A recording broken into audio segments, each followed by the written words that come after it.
The winter of 2022 carried a silence that felt unnatural. In Kyiv, the capital of Ukraine, families huddled in basements, clutching radios and phones, waiting for the sound of sirens that had become both a warning and a lifeline.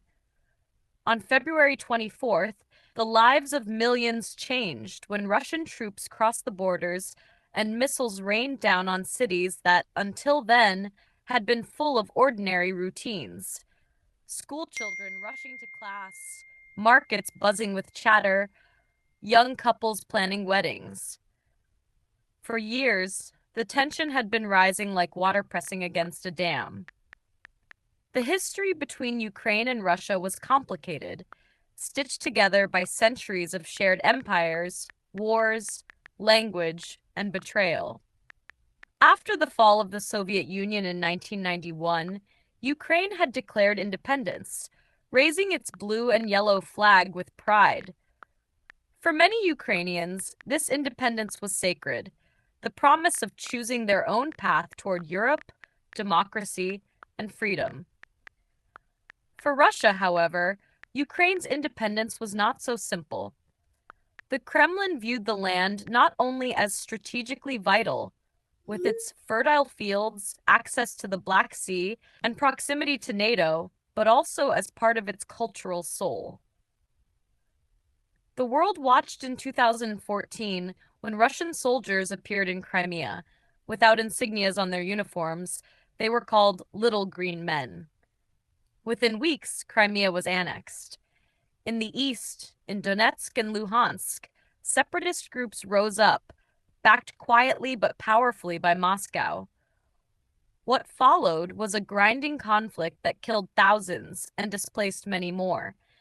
Yet for much of the world, the war seemed distant, a regional struggle. People spoke of it in news reports, but went back to their daily lives. But in February 2022, the war arrived on everyone's doorstep. The invasion was no longer limited to border regions. Russian tanks rolled toward Kyiv, Kharkiv, Mariupol, and Odessa. The skies lit with rockets, and apartment blocks crumbled like sandcastles under the tide of artillery. Suddenly, Ukraine was the center of global attention. Voices of the people. Olena, a young schoolteacher from Kharkiv, remembered the morning clearly. She had been preparing lessons when she heard the thunder outside, a sound deeper than any storm. Her neighbor screamed, "It has begun." With her husband serving in the army, Olena fled with her two children, boarding a train so packed that strangers held each other's babies just to make space. The journey westward felt endless. At each stop, soldiers with rifles inspected the tracks. She left behind her home, her books, her piano, everything but a suitcase and the memory of her husband's last words, "Stay alive. For me." In Mariupol, a city by the sea, the siege became one of the darkest chapters. Hospitals ran out of supplies, and families cooked over open fires in courtyards while bombs fell around them. A theater where children had taken shelter was struck, despite the word "children" painted in giant letters outside. The image haunted the world. Meanwhile, in Russia, not all were silent supporters of the war. Dmitry, a university student in Moscow, joined protests in Red Square. He carried a sign with one word, "Peace." Within minutes, police dragged him away. State television called the invasion a special military operation, but Dmitry knew the truth. His cousin lived in Kyiv, hiding in the metro stations. Their family group chat was torn apart by arguments, some believing the Kremlin's words, others begging for an end to bloodshed. The global stage. The war was not only fought with tanks and rifles, but also with sanctions, speeches, and symbols. The European Union and the United States poured billions of dollars into Ukraine, sending advanced weapons, humanitarian aid, and political support. President Volodymyr Zelensky, once a comedian, became the face of defiance. His nightly addresses, often recorded in dimly lit streets, echoed across the world. We are here. We are defending our country. Russia, isolated by much of the West, turned eastward. It sought allies in China, Iran, and North Korea. The global economy trembled.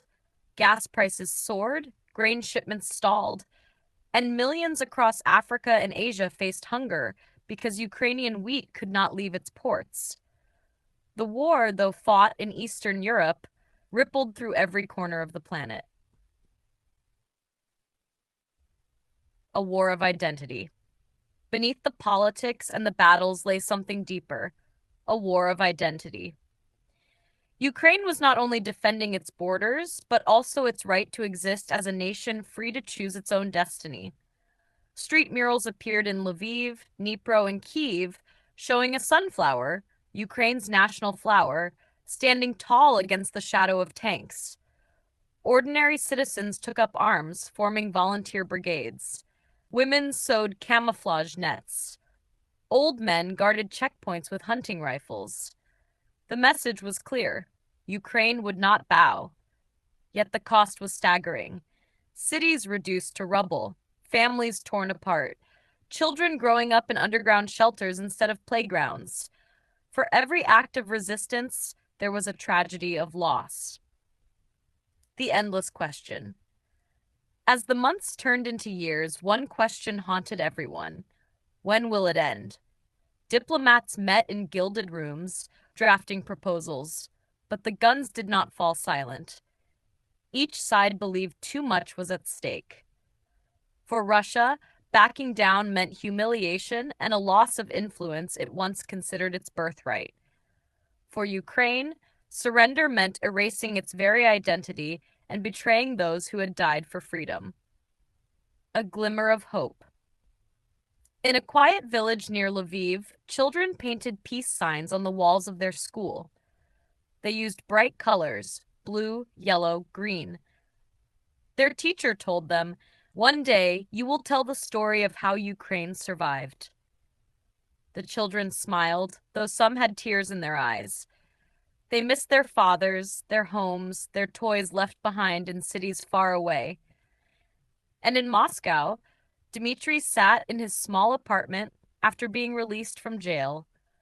He wrote in his diary, "I believe there will be a day when Russians and Ukrainians can sit at the same table again, not as enemies, but as neighbors. But for now, we are trapped in shadows created by men who fear peace more than war." The war between Russia and Ukraine is more than lines on a map or the clash of armies. It is the story of people, of Olena, of her children, of Dmitri, of millions who never asked for bombs to fall on their homes. It is the struggle of a nation to say, "We exist, we choose, we will not be erased." And though the ending is unwritten, the courage of those who endure ensures that one day, when the smoke clears and the ruins are rebuilt, the world will remember not only the darkness of war, but also the unbreakable spirit of a people who refuse to be broken.